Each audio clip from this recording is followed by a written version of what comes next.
Okay, we're joined today by Michael Traikos, a beat reporter for the Toronto Maple Leafs for the National Post. Thanks for joining us, Michael. Thanks very much, Jim.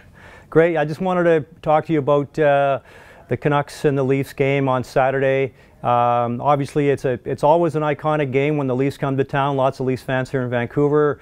Let's start off by the news of the day with the Leafs. Obviously, Kadri. This is a story. Nazem Kadri sent away from the team for some off-ice stuff. I guess it's been kind of a tough year for the Leafs in that regard. A lot of off-ice distractions. The coach speculation. The stuff with Phil Kessel in terms of his relations with the media, but a number of other things too. Talk a little bit about that and what kind of a year it's been covering the team.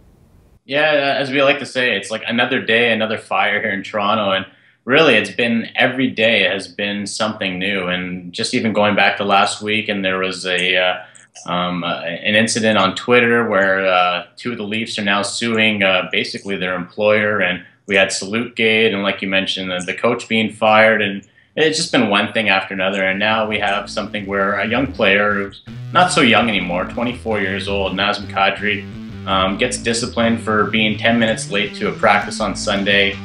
We think it's the end of it, but then Brendan Shanahan comes out today and says that Kadri is going to be suspended for an additional 2 games because, lo and behold, this is something that is not a one-off incident. So there's a bit of a history there, and now the Leafs really have to juggle as to what the future holds for this kid, because he's going to be an RFA in the summer.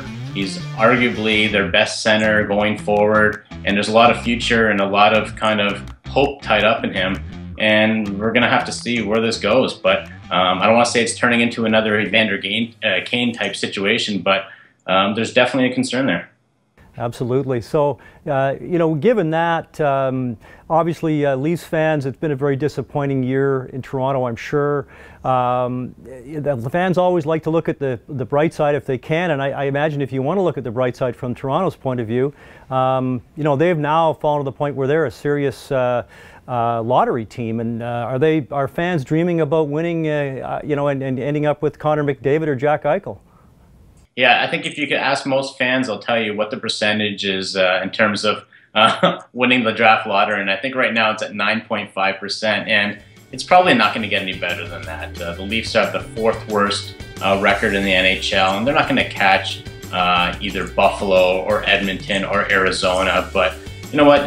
Even if they don't win the lottery, I think there's a lot of hope tied in the fact that A, they could possibly get another franchise player, and B, that they could find that long-awaited center that they've been waiting for, whether it's a Dylan Strome or someone else of that ilk. So, yeah, definitely a lot of hope as to what the summer might bring for this team, not only in the draft, but also in trades as well.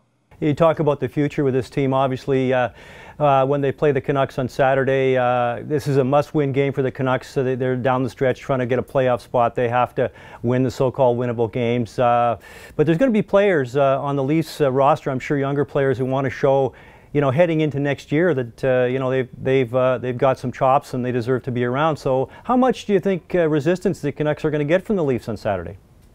Well, we saw it on the road trip there going into Tampa and also in Florida, where players like Peter Holland, Richard Panik, even a guy like David Booth, they're all either RFAs, UFAs, or just guys that are gunning for top 6 roles with the Leafs next year. So the Leafs called up another kid from the minors today, Andrew McWilliam. So there's a lot of hungry bodies there looking for roster spots and looking to impress for next year. So Vancouver's got to be careful that they don't just take this team lightly. Well, that's great. Thanks very much again. Appreciate your comments, Michael, and all the best.